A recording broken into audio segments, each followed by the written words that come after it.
Listen to this.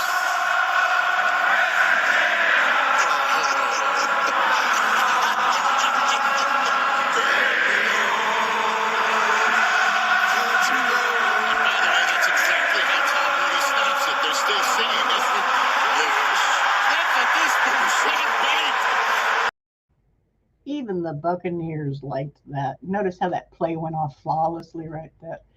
Hey, everybody, Buck Wild back Saturday night, 9 o'clock. How are you? With me, as always, is the Coach Slick from the UK. How you doing? I'm good. And I'm just trying to get rid of... here we go. Sorted. Yes. All good stuff. Great to see people singing that song. Hopefully that becomes an anthem now for us. That's what I'm saying. That's our song.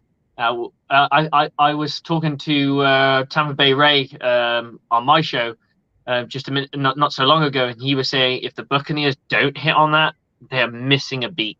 They are missing. Because think about it. We are over in Germany. Mm-hmm. This song, even the Seahawks singing, and it's still related. I think with these like kind of international games, it's almost like Football Fans United, because it's a weird thing. Like I can be brutally honest with you as a Buccaneers fan. It's my son's birthday today, yeah, and one of our close it's not his birthday, his birthday party. His birthday's on Monday. He'll be 4, and we went to his birthday party, and we had some friends over, and one of my friends who's been on my show before, he's a Dallas Cowboys fan. As soon as me and him saw each other, we looked at each other about for 5 seconds. Before we knew it, we were just like, blah, blah, blah, blah, blah, blah, all football. And I tell you what, when it's a niche sport and you rarely see anybody and you get to talk football, it's almost like you get to unleash your tongue. Like you don't get to talk about it because there's no one to talk about it to. Everyone's more preoccupied with what's happening in the Premier League or in soccer or in rugby or in cricket or whatever, yeah? Everyone's more interested in what Aston Villa's doing or whatever local team's doing they support or what have you. So to have someone you can lock horns with and just talk football with, you just kind of go. My wife and his wife just looked at us like, and they're both my wife's a football fan. She's not nowhere near as big as me, but she likes watching the game. And his wife is a huge Cowboys fan too. And you can see them just looking at them two again. Just reeling into conversation about fantasy, about football, about this team, that team, who's going to make it, and that kind of stuff. It's a general like kind of chit chat, and I think with these like kind of international games, it's almost like a united family of we're just football fans right now. Yeah, and that I think that's the beauty of it. Sometimes you got to remember we're just football fans.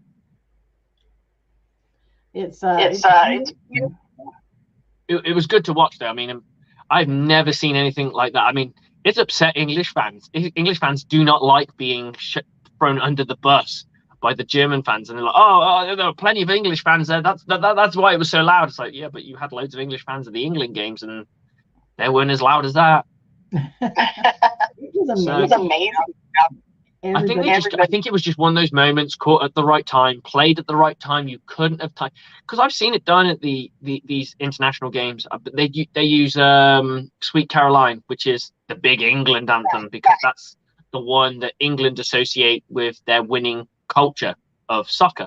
For some reason, they've adopted that as their like kind of theme song, so to speak. So they played that, and I can guarantee you that place was singing that song is almost as loud as that. Maybe not as loud as that, because that was amazing. But they chose a song that means something to England fans.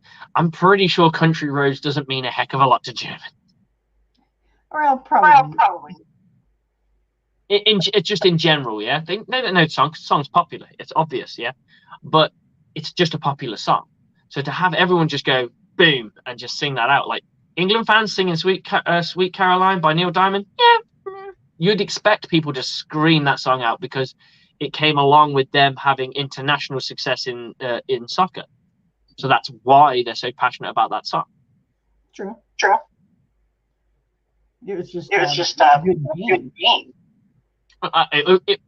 Look, I look back at it now, and it wasn't the greatest game on turf or anything like that, but it was fun to watch. And I say the Germans, there was obviously a lot of international people there as well, but the contingent was German people. They adored that game, and I think they've been gagging for football for so long. They finally got it, and I think they wanted to show. I mean, I'd love to see what the first ever international game. I think it was in the UK was Raiders versus Dolphins in Wembley. I'd love to have seen like the noise from that, because I wonder what the difference is. Because Germans are passionate American football fans. Like the GFL, the German Football League, is quite highly respected. I mean, there's a lot of I say a lot. There's a good handful, 2 handfuls of players that have come out of the GFL to go into the NFL. Right. Maybe not on our team, but on a couple of other teams. There are German players out there. Seattle. Yeah. Yes, they had a player with them for sure. And that just goes to show where this game's kind of going now, and they're really trying to push the international side of it. And if you want to have, let's face it, the NFL wants to make money, like all businesses. The best thing to do is go international with it, because it's all great being in your pond and doing really well. Soccer's a global sport. It is adored by a lot of countries. Now, you're never going to get the same footfall, but even if you can get the English-speaking countries and a few of the others to go alongside it, a lot of people don't realize there's an American Football World Cup. I didn't realize. Yes, and here's a lovely fact for you. Brett Favre's nephew, Dylan Favre, is a current reigning world champion. Really? He went to and I will be honest, if you look at the teams, they are filled not by NFL players, they are filled by Division 3 college players, normally Division 2, Division 3, and a couple of Division 1s. And Dylan Favre came from some like small school or what have you, because no one's going to risk injury in an international game that pays nothing. Yeah. In England, playing for club, you play for your club and then you play for your country, and that's the highest of honors. Yeah, we call them caps. You get appearances. So players like a David Beckham can turn around and go, "I've appeared for England 92 times," or however many times. And when you get to certain hallmarks, there are certain players who are called the leading cap players internationally, or the most caps for an England player, and it's to do with a tradition of being given a hat that says England squad, and you collect those hats every time you play a game for that team, and that's the tradition behind it. You don't really see them wear them because it's kind of a ceremonial thing that you never see at the game, but that's what they do. Their appearances are down as caps, and the caps are these actual physical caps that they get given that don't fit anyone's head, because they were probably designed to fit someone from the 1930s head. But that's the culture over here. It's it can be a little bit different, and see, Germany, the way it came out, it was truly great, and the way we finished off that game was even nicer. And I love the fact they continue to sing, because that is very, very British, very European, is to continue singing while the game is in full swing. Yeah, that's what Americans running is. Everybody goes starts. Yeah, well, you've got to be quite the whole thing behind like offense, defense is you've got to shut it when the offense is on, and you get you can sing all the way through the defensive snap. That's absolutely fine, because you're going to put their offense off. And that game, I would say, from a noise factor, no one owned that game from a fan point of view, because it was loud when the Seahawks were on third down. It was loud when the Buccaneers were on third down. So I think they were just going with who's playing well. It felt. It was. I have a friend. His name's Drew. He's a Union. And he was there, and he brought this like wrestlers out. They win when they championships. And he let his one soldier hold it because he's a fan of fantasy. He was going to get to Super Bowl. Mm-hmm. So it was we all had fun. Well, that's what it's about, isn't it? You love the fans. Absolutely. So as always, guys, thank you for watching. Hit that like button, strip that subscribe button, sack the notification button, and you can intercept us in the comments, please. We expect to be intercepted. We are throwing you easy balls, so come and collect them. I do want to bring up one thing, though. A good friend of yours and of the fans in general, Priscilla Williams, was named the NFL Buccaneers of the Year 2024. And she got the Super Bowl, and she's got a jersey on it. And now she's on NFL.com. And I'll put a picture up here. She's up on NFL.com to be the fan of the year. So Buccaneers fans, get in on NFL. Vote for Priscilla. Vote often. As many times as you can. I can already stream this thunder. Just go vote for the shirts that she dresses like this. Single game. She comes up here to butt ass, and she is dressed like that. She is a true thing. Awesome. And guys, you got to vote for our people, because our people put us on the map. They keep us there. You know, we've had Big Nasty up there before. He's been in the Ford Hall of Fame, so he's been voted twice, I believe, to the Hall of Fame, and he's going to hang up his mantle. Let someone like a Priscilla Williams take that mantle from him and keep working with it. And I'm sure she does a lot for the community too. So she's with the what? I know she hangs with a lot, and she's friends with all.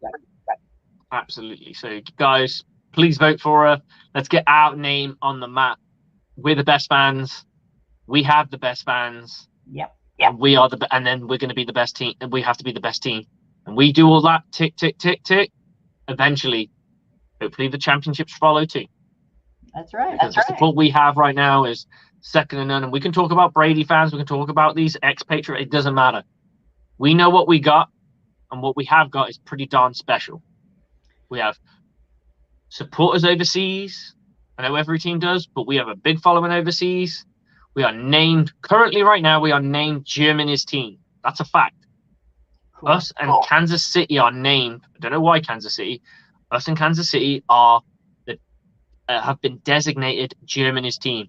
And I'm telling you right now, there is no better country, and I'm from England, so I'm saying this. I'm also half German, so it works out for me. There's no better place to be an ambassador for than Germany, because Germany is super passionate about their football. They have been begging for this game, and they got to have the GOAT on game one. That's pretty darn special. Yeah. We saw him being Tom Brady being handed lederhosen, and did you see the beers that they were drinking? They look like jugs. Yeah, they do. They look like jugs. Well, it's just Tom Brady. Mm-hmm. Back. Well, let's talk about this game, because we haven't had a chance to really talk about the game as much. I said with my positives. Let's go with our positives on this one. Okay. What's your biggest? Give me your positives. They threw the ball. I mean, we've been throwing the ball a lot. We just haven't thrown it with no success. They threw it. Caught focused. And I don't know what this had to do with it, but they could have all come together for Devin. I don't know what the captain is, but they all came together for a goal. Yeah, I mean, I'd say this was probably the closest we've seen this Buccaneer football team this year being the most complete it's been, since Dallas. Because you take away the Dallas game, we've been okay against some teams. We had the major defensive standout from when we played against New Orleans. We've run the football effectively, and we passed the ball okay, and we had good defense against Dallas. And that kind of felt like we made a step forward. Now, there was talk about Tom Brady. He called out his team about not being dialed in and what have you. Then we had the thing about Devin White, but that can only do it for Devin. Do it for Devin. DD, do it for Devin. It's possible.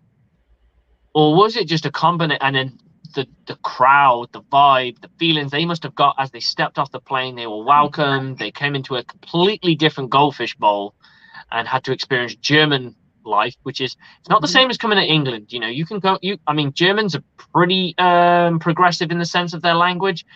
A lot of Germans can speak English. So like my mom's a full-on proper German. So I was born in Germany. My mom is completely German. And then she always used to say to me, why can't you always see German athletes speaking English? You never see anyone else speaking German. And I was like, well, there's a reason for that, Mom. And I was like, that, you know, no one else speaks German but Germans. And she was like, yeah, but it's a mark of respect. I was like, I get you, but I get that. But it's, what I'm saying is Germans have embraced the English language too, so therefore it's not completely out of the world for them. And so they're going into these games. They have a lot of vibe. They got a lot of positivity, a lot of vibe around it. That place looked like it was bouncing. Did you see the pre-game stuff that they were doing with Michael Stott? Apparently, Michael Stott was hammered drunk in Germany, I was told. Who? Literally drinking shots of rum and stuff like that with the fans. He was having the time of his life. Rondé Barber was running around too. They were the main two ambassadors. Jason Light in the beer kellers, drinking beers with people. I didn't see that. Oh, I've got a couple of friends who got pictures with Jason Light in the beer keller. Wow. Like I said, most of the people I know got a picture with Rondé. Yeah, I'm jealous of that because Rondé's like kind of my hero. I'm kind of kicking my own ass for not going now. I was offered tickets last second, and tickets weren't expensive. It was the rest of it. Yeah, it was the hotel and the transfers, and the flight was probably coming close to $500, and that's not including anything to eat. So Jason said hello. Jason. Fred Moore said, if you see NFC, you're going to the Super Bowl. Fred, stop it. You're going to curse us. You're going to curse us. You're going to curse us. Stop. Fred always says, you know. Yeah, I know. But beer steins up there. Yeah. He's got the Steins out. Hopefully he's having a good beer. Hey, I know I am, and it is German. It's always German. Yeah. I tell you what, they did a good job of stopping Geno Smith. I mean, the thing about Geno Smith was, like, I'm nothing against him. I'm really pleased for him as a football player that he's had this moment. Oh my God! So I was just in the next comment. I thought it's made me blush a little bit. Oh, go ahead, no. Stick that up. Jesus, wait, that flannel. I love that flannel shirt. Like, I have a matching thong, and I'll go perfect with that. Oh dear. Well, Jason Slade, you're so smooth. You're so smooth. I can imagine ladies just fall at your feet. Oh, somebody's fallen, or at least bludgeoned to your feet. I don't know. Whatever your methods work. Oh, maybe it's not female company he requires. I don't know. I would like to point out, this show I will not be taking my clothes off. Too darn cold. I got Keith reminded me, he's like, wow, Slick did some desperate things for viewers. And I'm like, well, yeah. That wasn't desperate. Nah, it wasn't desperate, because at the end of the day, hey, it bumped up the views. It bumped up the views, and I only had to take a shirt off. Trust me, there's rugby fields and American football changing rooms up and down the field who've seen a lot worse. Oh yeah. For sure. They've seen some sights. There's probably some fields I've had to strip down on at some point. Just in sight, so there's not. And in my younger days, probably everyone's seen everything at some point, so it doesn't really count. That's what I tell myself anyway. No game this week, unfortunately. I know. But hopefully we get to see 3 teams choke. I'm counting. Hopefully we get to see 3 teams choke. That's what we need. 3 teams choke. The Buccaneers can have a 2-game winning, have a 2-game pushing. Who's playing who? I can have a look. I'm going. Okay, I'll let you do it then. Okay. You're on it. She's on it like a car bonnet. On it. Let's keep it playing the Bears. Hmm. Panthers are playing at the Ravens. They're going to lose that game. And the Rams are playing at Saints. without. That's probably the game we want to be lost the most. No, I say that. We want the Falcons to lose the most because they're the ones that are closest to us. Right. So obviously, and I'd say secondary, we probably want the Saints to lose. Yeah. But the Panthers are beating us. That's why we want them all. Only get them out. Well, we can be the quarterback. Who? Is it true that they signed Cam Newton?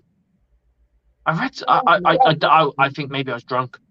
No, I saw this. I think it was parody. All right.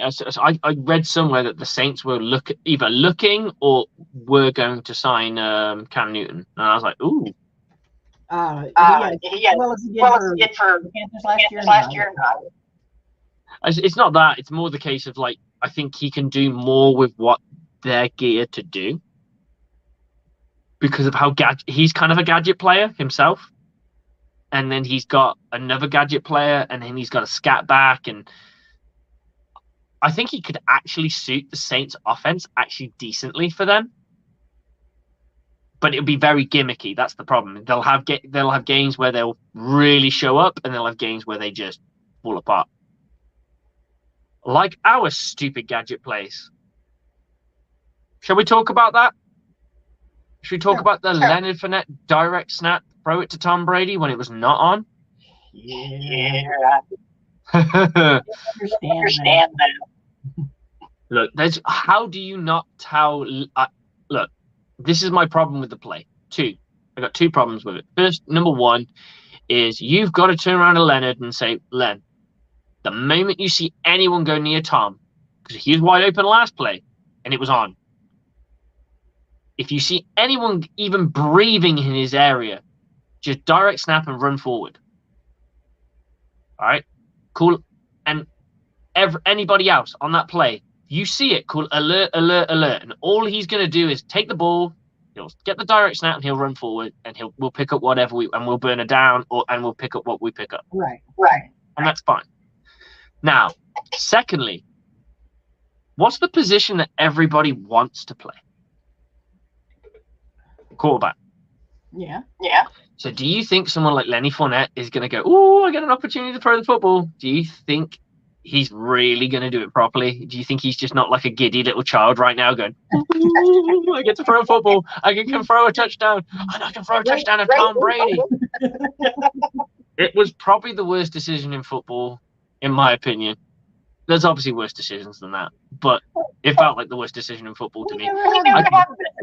Team. Gimmick plays either go really well or they do the complete and utter opposite. And I get no risk it, no biscuit, but this is a lot of risk it and a morsel of a biscuit. There wasn't flour in the sea. I mean, Teresa, it was doomed the moment you saw that play lined up. And I'm, what's he doing? And they're like, because it even took the announcers off guard. They're like, that was a direct snap to Leonard Fournette. Oh, okay. But Tom Brady was wide open, and then the second time they saw it. But a team will get wise to it, and that's why you have to have something else. How? Just burn a freaking timeout before you can snap the ball. Yeah. It's just like, oh my god, do what you did that got you there in the first place. Because what got you there in the first place was freaking working. Why would you go against that? Trick plays are for when you're so far in front, you're going to try something to see if it comes off. Or you're so far behind, you don't care if it goes wrong because you're like, let's try freaking something. It's not something you do if you want to put a team away. Unless you're in college. No. I'm not a big fan of that. Unless you got some players in the back. I wasn't a fan of it from the look. I see that Tom Brady Tom Brady was wide open. Even if he's wide open, I still don't like it because I've seen him catch balls. Mm-hmm. I've seen it when they tried to do their version of the Philly special. I'm like, this just reminds me of that. And I respect Tom Brady for turning around and saying that guy would have been mossed. But we all know what really happened. We saw him slip on the ground, and even if he did slip on the ground, that guy was still taking that ball because there's no way Tom Brady's competing for that ball. Right. And okay. Let's give this Byron. No. Don't ever do it again. But you know what happened? Tom Brady went to the side and I was wide open. Nag. All right, fine, we'll throw it in there. Now you see the other side of it. Mm-hmm. Don't beg for it. Just let stuff happen. Just let stuff happen, man. Look, it is what it is. It didn't work, and that was the disappointing part about it because it was points off the ball because we were already in field goal position. Yeah. You know, and I look at that game, that could have been a blowout if we really wanted it to be. Because the Buccaneers left points off the board in that play, and obviously they went to kneel down formation. They wanted to go for the jugular when there was still 2 minutes left on the clock when they went to the 2-minute warning, and they wanted to just finish off the game, cap the game off with a walk-off touchdown or whatever you want to call it, just kind of really fill their boots full of energy and good vibes and what have you. I honestly believe we would have scored. I really do. Now, I can't talk about the play before, but we had Seattle on its heels before we went on to kneel down formation. We had them on their heels. That touchdown was on. You're talking about 10 points, and you put 10 points on this Buccaneer ball club. It's not pretty when you look at that scoreline. You go 21-16. Okay, that flatters the Seattle Seahawks. You go 31-16. You turn around like, oh, you'd have to double your score just to win. True. Well, that did give us another tiebreaker. Atlanta. Or did Atlanta beat them? I can't remember, to be honest, but I think they beat them. But it is what it is, and we move on. You know, what was your biggest negative, other than that crap play? Of the game. Yeah. After the game, I got to think. Go on. Nandamkasu is at Eagle. Okay, I was going to get to that a little bit earlier. I was more thinking game. I thought maybe you had something like straight after the game. My biggest call out for this game was us giving up 2 touchdowns in the fourth quarter. Well, we seem to do. True, but that's not the point. The point is that and the only thing I can say about it, and this is the silver lining on this, is we continue to score. They scored and then we scored, so it kind of kept the ante down. But I didn't like the fact we gave up 2 scores in one quarter. But if you're going to give up scores when you're a good 14 points ahead, it's not the worst place to do it in the fourth. It's worse to do it anywhere else. So it's just made breathing room a little bit more scarce. It made it a little bit less comfortable, and I think it allowed Seattle fans to relax a little bit more. Yeah. And really, I think, if I'm honest, if we would have cut that drive off either with that drive with the stupid gimmicky play, with a field goal or a touchdown, I think that might have been an all she wrote moment. Yeah. Because it's like, okay, if that's a touchdown, it's over. Like, I don't even think they can score again because it's just pure momentum is completely taken away from them. And I don't think they got their scores because they were more talented than us. I don't think they got their scores. We just we have our corners play really off. And they play so far off. And I said this in my show. When you're completely off and you're at, let's say it's 3rd and 10. So you're camped on the down marker, right? Your eyes, we call it reading a triangle. So your eye is flipping from receiver to quarterback, receiver to quarterback, receiver to quarterback. Unless it's pure man, and then you're just looking at your guy. Let's say it's man, for the sake of argument, because it's easier. It's easier to explain. You got a DK Metcalf sprinting right in front of you. What's your first thing you think he's going to do? He's going to go deep. So what do? you hit it as hard as you can because you're standing still and he's full sprint. So you hit your speed as hard as you can. Because let's face it, DK Metcalf isn't slow. He never has been. No, never. So you're going to hit your speed. What does he do? He doesn't have to flip his hips. He just turns it into a corner route, catches it, runs it to the sideline. Why? Because you played off. Because you're scared of being beat deep, which is the hallmark of prevent defense. No, don't get beat deep. Nothing cheap, nothing deep. But you gave up the cheap play because you ran away from, you created the separation because you're scared of being beaten deep because you've got a viable deep threat, yeah? And then all he has to do is turn outside and he can catch the ball and run it to the side. Sammy sideline's going to save his ass because guess what? Stops the clock. And he doesn't get licked. So great. So he gets to live another down. Absolutely. He can go in and do it again. And this is why I don't like playing off myself personally. I'd rather play at 6. Always play 2 yards shallow to the down marker at bare minimum. Because that way you've got a couple of read steps to read, you're in motion, you're not gonna sell out for one way or the other. Because if someone is talented as a DK Metcalf or a Tyler Lockett, who is a viable good receiver, they'll be able to change direction very quickly. It's going to be harder for you sprinting downfield to come back down. That's the whole point, and that's why I'm not a fan of camping on the and it doesn't suit us because every time they do it, we get caught out for it. Unless they play shallow and they throw it into the flats or what have you, and we can come down and play the ball, then that's fine.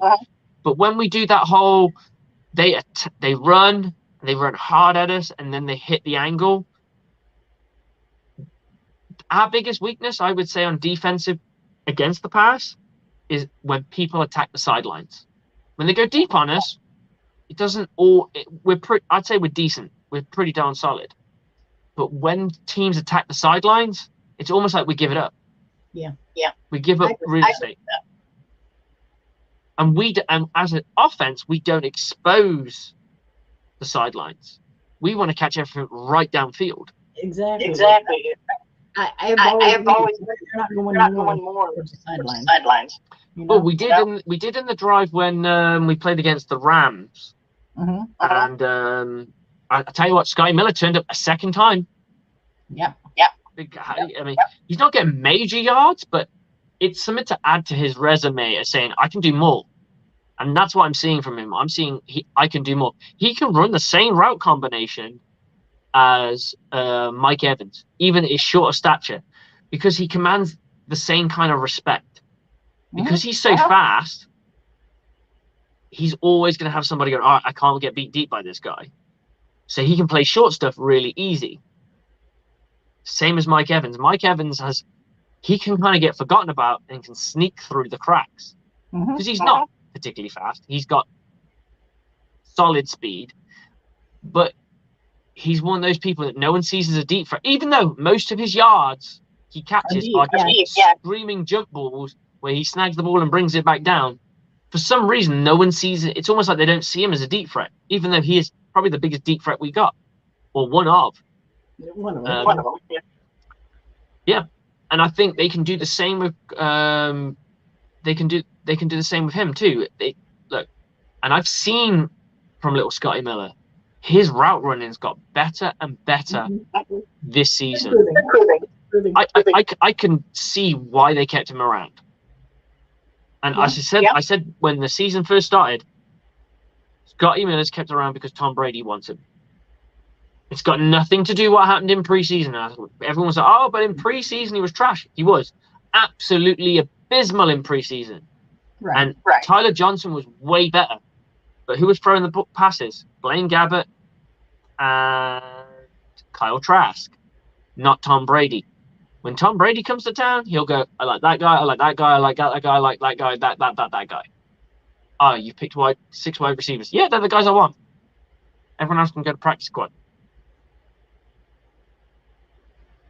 And we see everyone went, oh, remember when Tyler Johnson got picked up? And went, oh, someone's picked up Tyler Johnson. The Texans have picked up Tyler Johnson. And what did he do for the Texans? Big fat nothing. Remember when OJ Howard was making all these plays for the Texans too? He hasn't done much since, though, has he? Nope. I wasn't sorry. I think the new PE that we have. Sorry? The new tight end. Oh, K. Dotton. Yeah, he looks special. He has a bit of Gronk about him. I don't like the baby Gronk analogy because I think it's a bit too much pressure already. But just like your sister just said, art needs to be used more also. Absolutely. And in that drive against the, I was talking with AJ Turnip, who does the aftermath with me.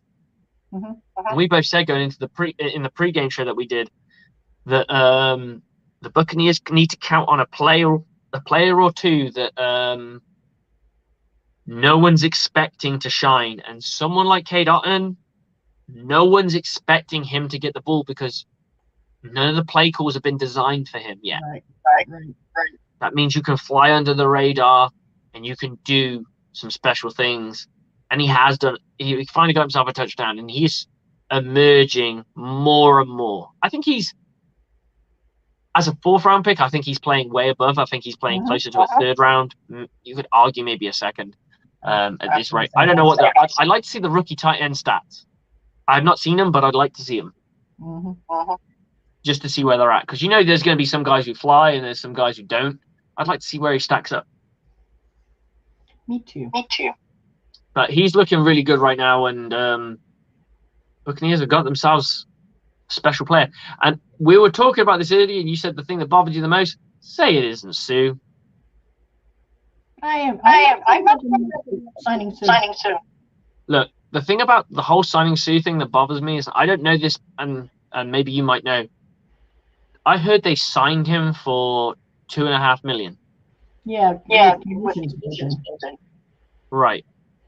That's money that the Buccaneers have. I know.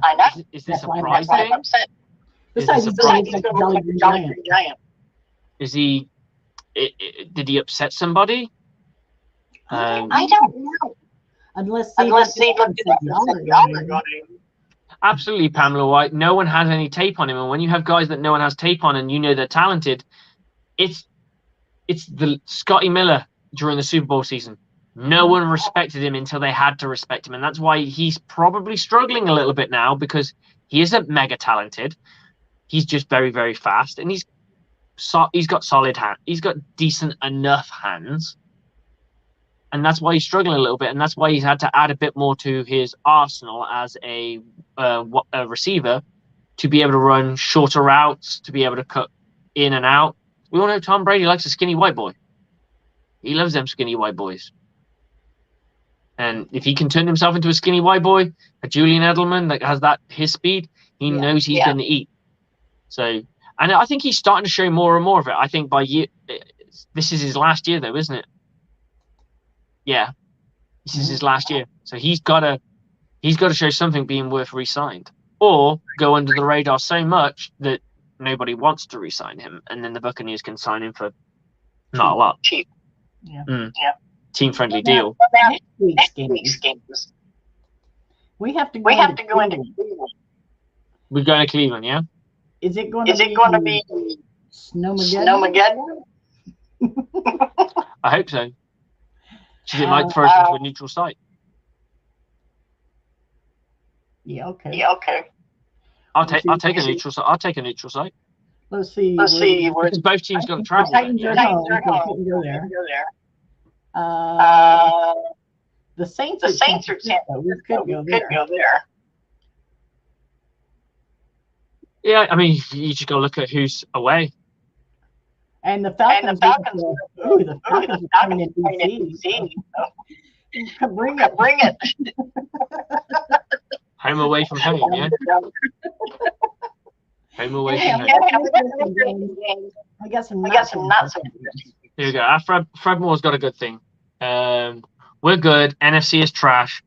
Who scares you? I don't think anyone really scares us, but I think the thing I'll tell you what. Who scares me? The Bucs. Because I don't know which Bucs I'm going to get. until the Bucs can show me they can be consistent again. Hey, if it was the Buccaneers from last season, I'm already thinking of Super Bowls. The way the NFC is stacked up right now, realistically, our biggest obstacle would be the Eagles. After that, Minnesota Vikings, and after that, nobody. You don't think San Francisco? San Francisco's got the same record as us, and they don't have the quarterback that we have. All you got to be able to do with San Francisco is match them blow for blow physical stuff. If we went into the playoffs and we're going against them and we had someone like, I don't know, maybe a Ryan Jensen come back. I feel we can boss that game. Yeah. The Eagles are probably the biggest rival because they haven't lost very much. But hey, the Eagles could be the next. Remember when the Pittsburgh Steelers went on an 11 game route and then all of a sudden scraped into the playoffs? Yeah. I'm not saying that's going to happen, but it could. You never know. You never know. They lost to a team that they shouldn't have lost to. It was a division rival, so that does tend to happen on occasion. So I do have a Thursday games. We've got the Bills. Do the Bills choose Detroit? Sorry, say that again. Do the Bills just? They had to go there now for their game. This week. Yes.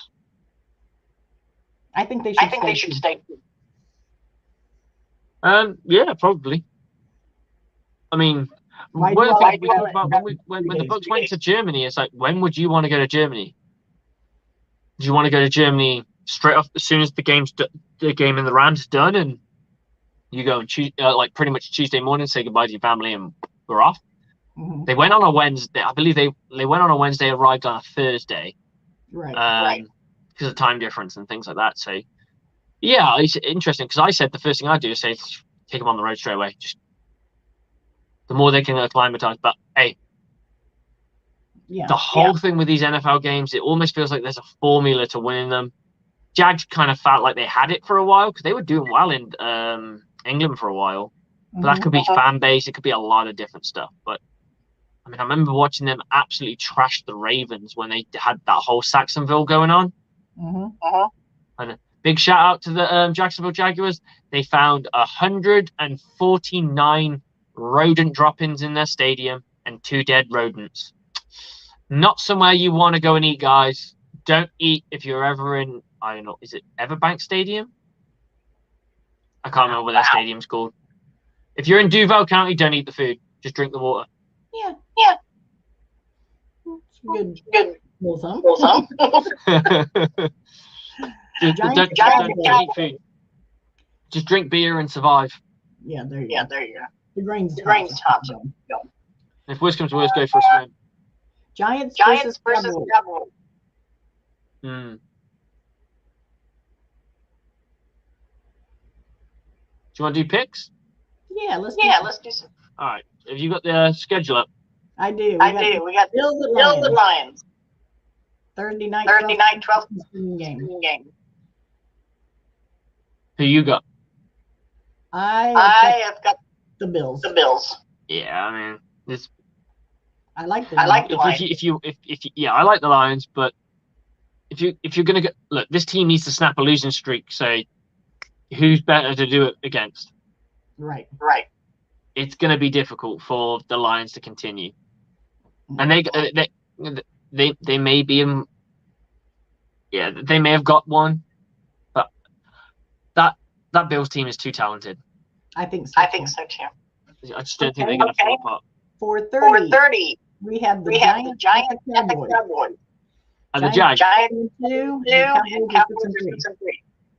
Okay. So The Giants are a hard one to guess because they're one of those teams on paper I don't like them, but they're winning games, so you can't really discount them. Right. I'd love to know what my picks were when I actually made them live at the time, but I can't remember, so I'll just go with what I think. I usually side with it. If I'm unsure of the teams, I always side with the home team. That's my kind of like little philosophy. Yeah. It's just easier. It's easier. It's just easier that way. And So then yeah, the- I'd probably sign with the home team on that one. The Cowboys. The Cowboys. Yeah, I think so. All right. All right. I think I want the Chiefs just because Just because the Cowboys kind of lose. lose. Mm. I know. I just don't see them losing at Jerry World. I do. I do. We would. Oh, we can win. We can win there. I just don't think the Giants can. We got at the Vikings. Vikings are 8 and 1. Okay. Patriots Patriots are are 5. I like the Vikings. I mean, you can't go against the Vikings because at the moment they're really hot. Right. Right. They're really, really hot. So it's difficult to turn around and say, yeah, you guys can't do this. Yeah, I'll go. Then, okay. On On Sunday, Sunday, 7th, we have the Broncos versus the Panthers.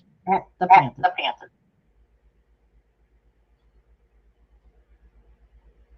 That's a who cares? Who cares? I can't even pick it. No, I don't think I can either. Not with that. I'm looking at games, and I've got different games to you. On the Sunday. I got Falcons, Bears, Colts, Eagles. That's this week. Sorry. That's this week. That's this week. I'm the next week. Oh, sorry. You're in front of me. Okay. Oh, you're looking at when our week kicks in. Gotcha. Week 12. Sorry, my mistake. Yeah. I mean, it's hard. It's a much harder prediction when there's a game in hand to come because a team could be handed a loss and they could struggle with that loss. So. But the Broncos, I don't think I want. I think looking at this, I go, Bills will win their game. Cowboys will win theirs. Vikings will win theirs. Dolphins will win theirs. Titans will win theirs. Panthers Broncos game is a hard one to call. Yeah. It's a case of who wants to lose less.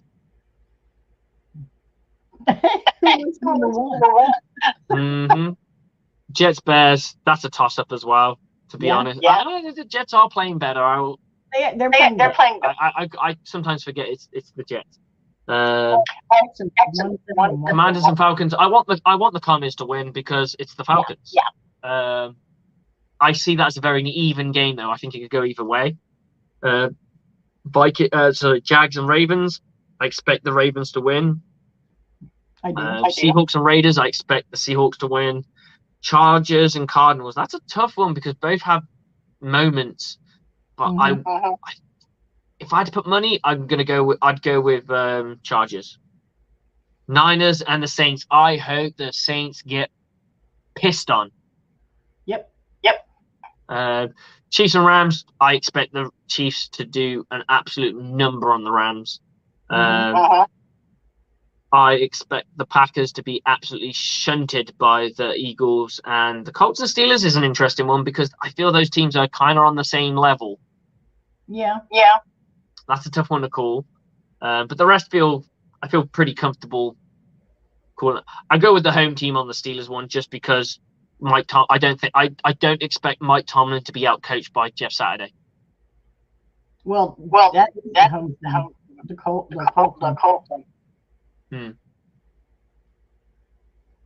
Yeah, I don't see it. Coach Tomlin's too good, but hey, other people. Someone's been outcoached by Josh McDaniel at some point. So most people have been. I meant as a head coach. Oh, okay. He wins great as an offensive coordinator. He doesn't win too much as a head coach. So, and they can't get rid of him. I heard the Raiders organization so poor they can't afford to get rid of him. I can't hear no people talking, to be honest. There's a couple of times where you enunciate words and I've struggled to hear them because it sounds a little bit muffled. But other than that, you're not doubling. I'm done. I'm getting this reverb back. You did say when we were talking that you could hear something back, but to me, you're clear. Sorry, guys. You just have to deal with it. You always do You him always saying do him saying, no matter what I no do. matter what I do. You can't win all the time, can you? So here's a question for you. Is Devin White owed an apology By who? By who? For what? for what's been said about him in the media? No. No. See, here's where I differ with you. It's not because I completely disagree with you. It's because it depends on what you said. If you said he should be kicked off the team and traded and he's trash and he's scum and he's da-da-da-da-da, you owe him an apology. If you're saying that he's playing bad and he needs to get a grip, that's just criticism. That's just genuine next level standard criticism, saying his game isn't right. And anybody who watched his film can tell you that. Yeah, I'll go with you on that. If they're criticizing him and saying he needs to go, yeah. There were people talking about it, though. There were people saying that he probably, well, like the trade deadline was during that time where he was playing poorly. He had 2 games where he played particularly poorly, right? And there were people like saying we should trade him. And I was like, well, you've got to remember, when you trade players when they're playing bad, they don't tend to pick up a lot of value unless the team's like, ooh, freebie. This guy's actually quite good. And they're just getting rid of him because he's had like a couple of bad games. That could be said about any player on the team. Look, we don't know what his father was going through. And yes, we've heard that we've heard the story that it was unexpected. But right now, my grandmother is going through heavy doses of chemotherapy and she's going through cancer and what have you. She's not expected to die anytime soon. Right. So it would be a shock if someone rang me up tomorrow and said, Steve, your nan's died. Right. But she's ill. So you don't know that illness isn't in the back of the mind. And I don't want to. I digress on this as I don't know enough. But something like that could make a guy stay up all night and think a bit too much and maybe just daydream a little bit. I don't know. It doesn't help that weeks before he was talking about being bored. That was the problem. Just don't say an apology. If you're saying he needs to off for a year or two, that's wrong. Now I think if you said if you called trash about him, he deserves an apology. If you just call it as it is and he's playing and you say he's playing bad, you're not wrong. You're probably right, because guess what? He was playing bad. And then my last one is White is right, and by that I'm talking about Rashad White. Is he the right guy going forward? Just because based off one game and everyone's like, oh wow, he had that one game and we should put him in the starting spot. Me personally, I say dial it back. Let's keep this 1-2 punch, because guess what? When the run wasn't working, he was also a contributor. The run worked. That's why we were successful. Now, if the run continues to be successful and he's gaining success, and then when he's going in on his limited snaps and he's outplaying Lenny Fournette, then yes, that's the argument. But you don't just go, oh, this guy's had one good game, let's just throw him to the wolves and make him start every game from now. He could just go into a shell of himself. You can't do that. No. He's shown flashes of good, but he hasn't shown way zippier, isn't he? He's got something. Yeah. And we need to. We've got a legitimate thunder and lightning. That's why I liked I'm trying to remember his name now. God, it's Ronald Jones. I like Ronald Jones in the scheme because it was thunder and lightning. He was good with his speed. Now, if you put Ronald Jones on his own without Leonard Fournette, I think he would struggle. 100% struggle. He can't even make a team in his current team. But there's talent there. But we heard in his first year he didn't understand the playbook. In the second year, he still couldn't emerge. It took his third year to really get meaningful snaps. His fourth year, that was the year to go, I am the Mac Daddy, I am the dude. Because he started to overtake in that Super Bowl year. He was the guy. For most of that year, he was the guy. And then he just shrank. Came to the second year, and he shrank more and more and more, and we saw less and less of him. I don't know what went wrong. I don't know if it's a confidence thing. I heard you hear the story about when they're in the playoffs and Leonard Fournette goes, "We need you." That's Leonard Fournette, your backup, who's had to take over from you, and you're going, oh, I can't play because I'm ill. Look, I didn't go through the illness that he went through. So I'm not going to digress too much on that. But when your backup turns around to you and I need you, and you don't pull up and you're not going in, it's sending alarm bells that you're a little bit selfish. You're preoccupied with other things. This team's trying to win a championship. Me personally, and I'd imagine a lot of the guys in that locker room would fall on swords to have those moments. Right. Because it it doesn't come easy. You look at the game that we played, the first game. That was probably our worst game in the playoffs against the Washington football team, the then Washington football team. Right. We didn't know if Mike Evans was going to play or not. And Mike Evans turned around and goes, I don't care. I'm going to play regardless. They can't keep me out. I'm playing, because it was the first playoff game he gets to play. He'd been a Buck for like 7 years at that point, and he hadn't had a chance, or 6 years or what have you. He was in his 7th year, and he's like, no, I'm freaking playing for this moment. I want to be a part of it. And he does. And he was great. Fantastic stuff. It's this, you'd be in that same mindset of going, no, I'm going out there.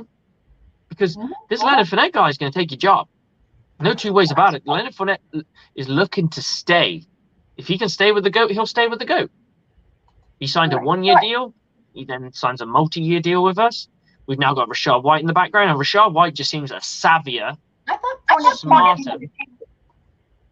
I think there was quite a few guys that signed 3-year deals. I think Lenny was one of them. I'm not entirely sure. I'd have to look it up. You know what? I as a fan. Okay, everybody here knows what and the game that comes through. we have a huge tailgate party. Huge. People come up from Tampa, have a good time. They can hear us inside Mercedes-Benz Stadium. I'm going. I'm going to tell my doctor on Monday. Short of you coming to my house and making a straight check or something, I'll be at that tailgate. I don't care. So yeah, I'm going to be there. Absolutely. Leonard Fournette signed a 3-year deal. Okay. So we got him for 2 more years after this. 2 more years. Right. Yep, you got Rashad White for 3 more years after, and a year after him. So that's a moment of finding out if White really is. He's got 3 years to. He's got 2.5 years to steal that job. I don't think anyone doubts Leonard Fournette. I think it's the case that, like, from effort or anything like that. I mean, I don't doubt him. I think sometimes he goes back to Jacksonville. Yeah. He was unappreciated. Yeah. I mean, but he, as a college player and a high school player, he was insanely good, like stupidly good as both. And he does not lack confidence. From what I've read about him and watched interviews with him, he does not lack an ounce of confidence. No. He's, I am the man, and I am the man, and my name's Lenny Fournette. If I'm not mistaken, he's really embracing the Buccaneer thing. As a matter of fact, Tom put out on Twitter about Priscilla Williams. He did as well as the players. So the players are the fans. And that's what we want. Great. I mean, hey, when you've got your fan base and your players interconnecting, that's always a good thing. So Excellent. It just makes things a lot smoother. So let's go on to the last topic of the night. BA's come out and said it's not Leftwich, it's Brady. How much of that do you buy? And what's your opinion on it? And BA, we know you had it. We know you had chest pains and you were rushed to hospital, and we're hearing that everything's good. We hope that everything's good. So this is not a knock on you. This is just us talking about what's been said and what have you. I'd say given his right now, he doesn't need to be making statements. I agree. I think all he's doing is casting a bad light on the team by saying stuff like that. It didn't need to be said. The team had just got rolling. We win 2 back-to-back against a team that's had our number for a few years in the Los Angeles Rams, and then we go on the road where we go on the road internationally where we've never won and win a game. this was not the time to turn around and go, oh, well, the reason we were struggling was because Brady wasn't playing good. Look, we've all got eyes in our sockets. I can honestly, hand on heart, honestly to you right now, Teresa, and say, it wasn't just Leftwich. It was a bit of Brady. It was a bit of execution. It was a bit of offensive line play. Yeah. The offense was just stagnant in general. You can't put it on one. I said to a lot of people, you can't put it on just one thing. You can't just put it on Brady. You can't just put it on Leftwich. It's a cumulative thing of everybody. The offensive line was playing poorly. Tom Brady was rushing stuff. The wide receivers was couldn't catch, and Leftwich was calling trash sometimes. You put that all together, guess what you get? A crap offense. Right. And you're right. It's a team effort. It wasn't a person effort. For sure. I'm not going to do stuff. Y'all know that. Everybody saw it. It's all over the place. Yeah. Maybe the divorce is closure. I honestly don't know, and I'm hoping to God. And I never wanted I always try to think, you got to remember, these are human beings. They're not Madden players. They don't play at a 99. They play how their mood, their feelings, their personality, how the weather, how everything's affecting them in their life can make them play differently. Just like me and you, when we turn up for work or we turn up to do things, or the time that we spend with our family, sometimes we're more engaged with our family. Sometimes we're less engaged because we've got other things in the back of our mind or what have you. And people just have to respect the fact that, yeah, sometimes it's going to happen. I don't know what Aaron Rodgers is upset about, because he doesn't like anybody. So the fact that nobody likes him and he doesn't like anybody is fine. The only person who's got to keep happy is Joe Rogan, isn't it? But when you look at it, that he's not a liked person. You don't have guys going to bat for him in his locker room. Exactly. They go for bat for him for his talent. It could be worse. We could be in a situation Green Bay where they don't have a team. They don't have from where I see it together. No. And this is the thing. I just think it was very tactless from BA to come out. Yeah, it was everyone, Pamela. It was everybody. The defense couldn't stop the run. Devin White was playing it slower and was not doing his reads properly. And someone came up with a stat, and I don't know how true this is. I'll have to look it up. Is that when Hakeem Hicks plays, we are 4-0. When Hicks does not start, and I'm talking Hicks doesn't start, it's got to be a start. When he doesn't start, we are 1-5. I don't know how true that is, because I would like to look it up. I saw it come up and I was like, ooh, that's an interesting stat. And for the most part, off the top of my head, it sounds legit. I don't know. I'd like to check that out. But that's crazy to think that the Buccaneers are in that position, that it's just one player. I'm sure there's more to it than that, but there has to be. That's for sure. I want to do it. Get him a spa every week. Just to keep him happy, just to keep him nice and relaxed and cleaned up. Yeah. And this is why a signing like Sue would have been a double whammy, because you can interchange those guys. And it felt like a failure on the Bucs' part from me. And I'm like, for $2.5 million, why not? Something to think about. Yeah, there's guys on this team that's got a lot to think about. There's guys in contract years. A lot of people don't realize this, that contract years make a difference. Guys coming back from injury. Like I said they're not Madden players. Chris Godwin's coming back from injury. He might be a little bit nervous about his in-breaking routes catching the football, because someone might take his legs away. We can turn around and criticize him for it. But damn, if someone punched you in the face and said if someone punched you in the face when you went to reach for something, wouldn't you be a little bit nervous reaching for something again the next time you got to do it for the umpteenth million times? Well, I tell you personally, I feel it work. My 3 places. I got a wad, screws in my knee, and I am petrified.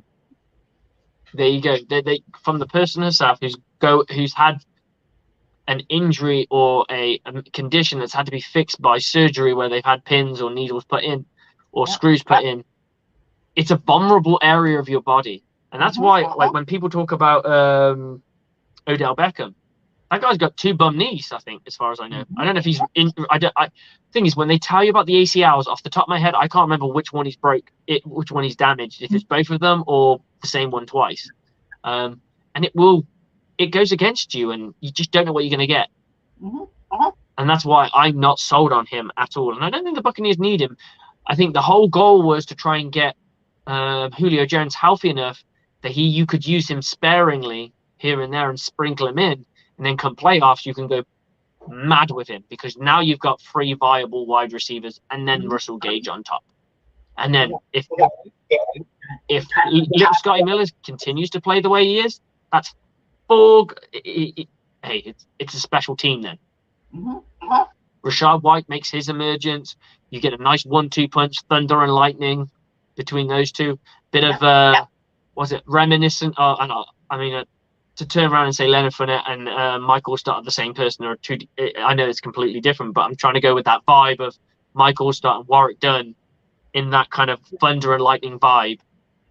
The Buccaneers won games off that. So imagine if you had a Hall of Fame level quarterback with Hall of Fame level wide receivers around him with a tight end that's emerging as a baby Gronk, so to speak. This offense could be special. It's on Byron to make it special, because I've said before, if this team does not succeed, it goes on their resumes. When you're applying for a head coach job, oh, you're that guy who couldn't get Tom Brady to couldn't get Tom Brady to the playoffs. Right. That goes against you. You had the GOAT and you couldn't make the playoffs. You're probably not going to get a head coaching job until you can turn being probably a quarterback's coach into being good, and then turning it back into an offensive coordinator and having success on a elongated section. Right. Because we've seen this before. Tom Brady had a couple of offensive coordinators, right, that have gone on to have head coaching careers. Bill O'Brien, I don't know what he does now, if I'm honest. And then Josh McDaniels, who's had 2 stints as a coach, and it looks like he's already in his 2nd failure. Yeah. These were Tom Brady's play callers, and they're struggling. And and people get panicky when they go, "Oh, this guy's got a Hall of Fame quarterback to work with." So you're going to be cautious. I would be. I would. Now, you give me that for the sake. If I'm looking at a head coach right now, I'm looking at guys who are working under the guy at Miami. Not right now. Give me a year or 2. Yeah. That'll be someone who you want to look at as a next head coach, because it's all about offense right now. And you have to look at, and this is what everyone's doing. They're looking at these really powerful offenses, like the McVay's offense, the Sean McVay, the 49ers offense. I can't remember the guy's name off the top of my head who coaches them. I know his father's very famous. And you look at all these offenses that have these really vibrant offenses, and you go, okay, who's their offensive coordinator? He's been with them for 2 years. Okay. How much play calling does he do in the games? A lot. Okay. This guy could be our head coach. That's how you work it. Yeah. It's the same on the other side of the ball. Todd Bowles. Todd Bowles got the nod because Todd Bowles has had head coaching experience. Okay. Yeah, he didn't do great at it. He's a great defensive coordinator, and he's already been in a position of power like that before. That's why you would pick him over Leftwich right now. Now, I think if they both started their careers around about the same time, it probably would have been the other way around, because it's an offense-driven league. Could have been. Well, you look at what the Buccaneers have made questionable decisions in the past with, say, Dirk Carter. The only reason Dirk Carter was around was because he was the offensive coordinator for Jameis Winston in Jameis Winston's first season. So they're like, we want to keep this continuity going. We'll make him the head coach. And he was clearly not ready to be a head coach. And then we heard that he was going to get his buddy, his best mate, in Mike Smith, who was known for doing a very decent, solid cover-free defense with the Jags that just looked terrible under us. I don't know if they just didn't have the right pieces, but it was a bad defense. And I remember those signings going, okay, well, we've got a guy who's got some juice out of Jameis Winston. He knows how to work with him. in his rookie year. Yeah, his rookie year, he went to a Pro Bowl in his rookie year. Yes, it was an alternate, but he got to a Pro Bowl. There was hype, yeah? Then we go and sign a viable defensive coordinator who's had success at going to a AFC championship game. Lost to the Patriots. Well, if you lose to the Patriots, it's no big thing because the Patriots were freaking great back then. Right. So you put those together, you think, okay, we've got something, especially with the talent that we had. You think, okay, yeah, we can do this. And then you see the games, and our porous defense was hard to watch for at least 3 years. From, I think, 2016, the moment Mike Smith got there, 2016 all the way to 2018, we were abysmal to watch from a defensive standpoint. Yeah. It was real tough to watch. Now we've turned this corner. We've got Coach Bowles who really helped turn around the philosophy on defense. You have no risk it, no biscuit offense on our offense. You got the whole BA, very accountable. Not do your job. It's more like don't fuck around, motherfucker, kind of vibe about him. Do your fucking job because I'll fucking kick your ass, and anyone can get cut, kind of thing, and choose out the quarterback and all that kind of stuff, which is what he's known for. And I think this coaching staff is also looking for its identity because right now, their identity was always been with whatever BA has given them. Now we're getting Coach Bowles' identity, and we're getting unadulterated Coach Leftwich, who's, I would honestly say, kind of a rookie right now. Because he's had BA to lean on for 2 years. Anytime he made a mistake, BA could turn around. No, don't call that. And we knew that Byron called the plays, but he's even said that if he didn't like something, he would chime in. Don't like that. And we saw in the no biscuit offense, Tom Brady would also come out and say he didn't like certain things being called. Right. I've rarely seen him argue with Byron Leftwich or call timeouts to change plays or audible to something else with this. And that's why I can't put all the blame on Leftwich. I have to put a little bit of it on Tom. And I don't know if, and I'm hoping the whole Tom thing is just because of the drama that's going on in his life right now. Yeah. Because that's enough. You've been married for 10 years. You have 2 children with this woman. You have a real estate portfolio that only people can dream of. You've been this kind of celebrity couple that everyone aspires to be like because they had a long marriage, which is unusual for most celebrity couples. We're not talking about a guy who's married to an Instagram model or married to his childhood sweetheart or what have you, and he's become famous. Right. We talk about 2 viable people who are famous in their respective fields meeting and becoming almost like what's called a power couple. Right. 10 years together where everything looks peachy and then all of a sudden it just spirals out of control to our eyes. There's obviously, we all talked about how Tom Brady coming back could have broken this marriage. But could it have been the other way around and she broke the marriage and Tom Brady went, well, I'm going to go back to doing what I love best. I quit my job for this. And now you want to break up? I'm going back. It could be. Well, and we won't know until one of them writes an autobiography and wants to trash the other one. And I think they're too smart to do something like that. They're too smart to do that. And they ain't going to bash each other. It's all we're ever going to hear is a source said this, a source close to this person said that, and a source said, and we'll never hear anything because they know how to control the media because they've been around it. Yeah. Most of their lives have been around media. She's been around so much. He's been around so much. So they know they can say what they want in private. And if people want to talk about them, that's fine. But they'll never directly say anything against each other because it doesn't work for them. So when we're hearing that this Brazilian jiu-jitsu instructor, sorry, go ahead. They shouldn't have to give no explanation. It's their private life, so who cares? Mm-hmm. But everyone wants to speculate because anytime Tom Brady has a bad game or a good game, is it because Giselle did this? Oh, she's dating the Brazilian instructor. Or Tom Brady's been cited with a girl. Is he playing better because she's bringing more out of him and all that? And that's what's going to happen in the offseason. The moment the offseason's done, I can guarantee Tom Brady's probably going to date somebody. Oh yeah. And that will be the talk. And then if he comes back into football, it would be like, if he's playing bad, is she a distraction? Yeah. Is Giselle putting pressure on him because it's a new relationship? And there's so many intangibles here that you can talk about. But there's no point, because guess what? It doesn't matter.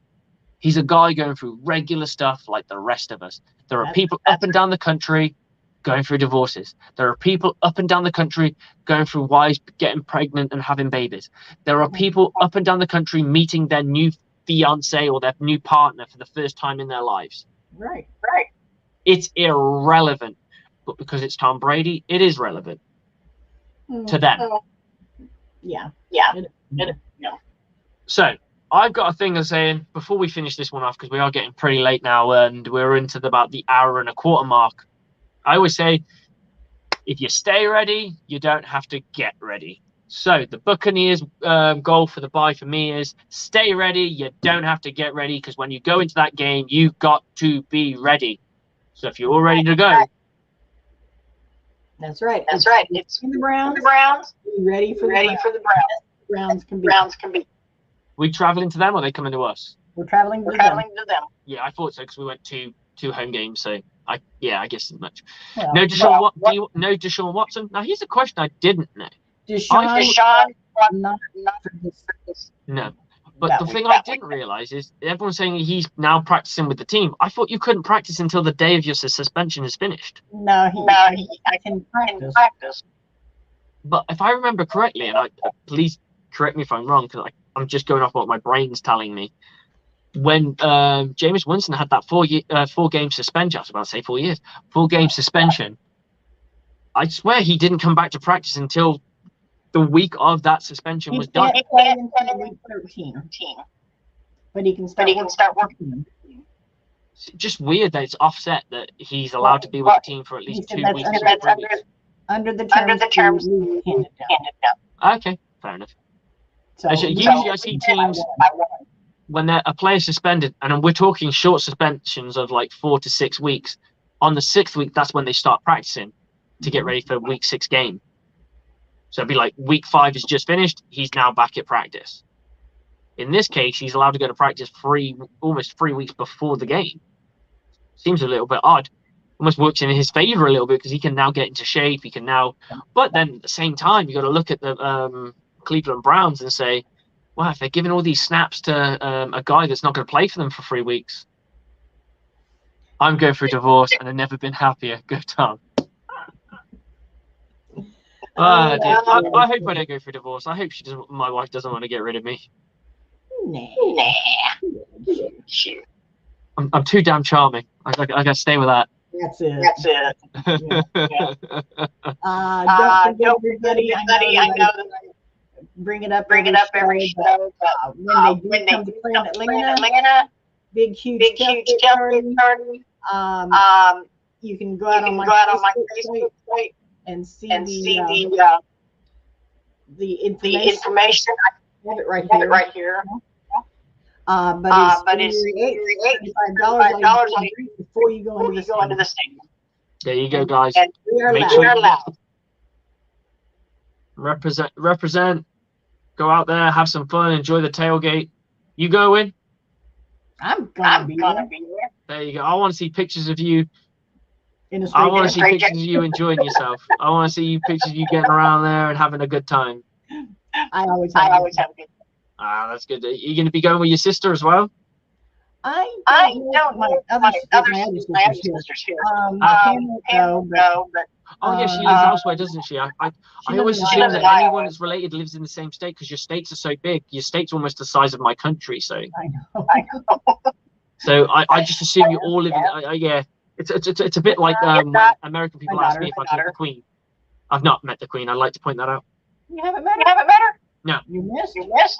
Yeah. Gotten lucky on that. I've met her daughter, Princess Anne. Did you really? Yes. I met her at a theatre for I think dyslexic children. Okay. They did a charity fundraiser for dyslexic children. I believe the premiere was for 101 Dalmatians, if I remember correctly. Nice. I got to shake her hand and say hello, and that was about it. But she's quite a wild one, that one as well, Princess Anne. She's probably the most fun royal. She's probably the most fun royal out of the lot. She denounced all her royal line, so she cannot be a part of the crown. She wanted to marry a commoner. She's an Olympic champion. Yeah, I knew she was the one. So she's a bit of a badass, to be fair, as royals go. So I'll give her a deuce. And her daughter's pretty awesome as well, Zara Phillips. Okay. I've heard nice things about her. Yeah, she's a equestrian champion as well.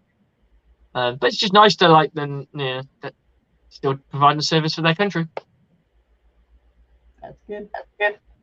Okay, Teresa, do you want to land this thing and finish it off for us? Or do you want me to do it? Because I know you opened. Go ahead. Okay. Teresa, where can we find you? Tell us all about what you do. And tell us a little bit more about this tailgate. When is it happening? What time? And where? February 8th starts. I don't know. About 35 to drink. The Metro Bucs putting that on. They are a wild guys.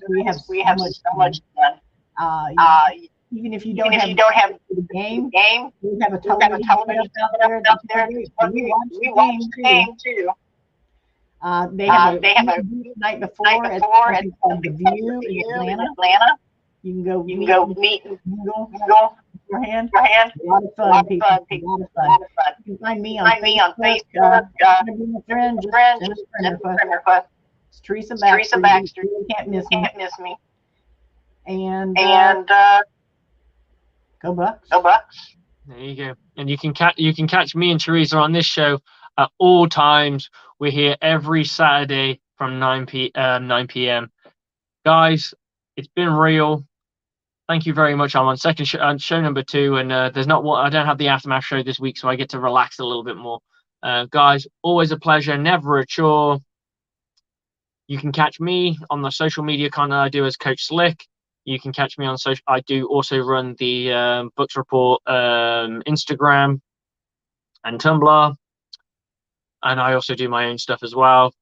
They're all interconnected, to be honest. So just keep following Bucs Report stuff, and you'll find me. I'm around everywhere. Guys, it's been real. Much appreciated for everyone coming on in the comments. The 5 viewers I can see that are viewing right now. Guys, go Bucs. Bucs on me. Bucs on free. 1, 2, 3. Go Bucs!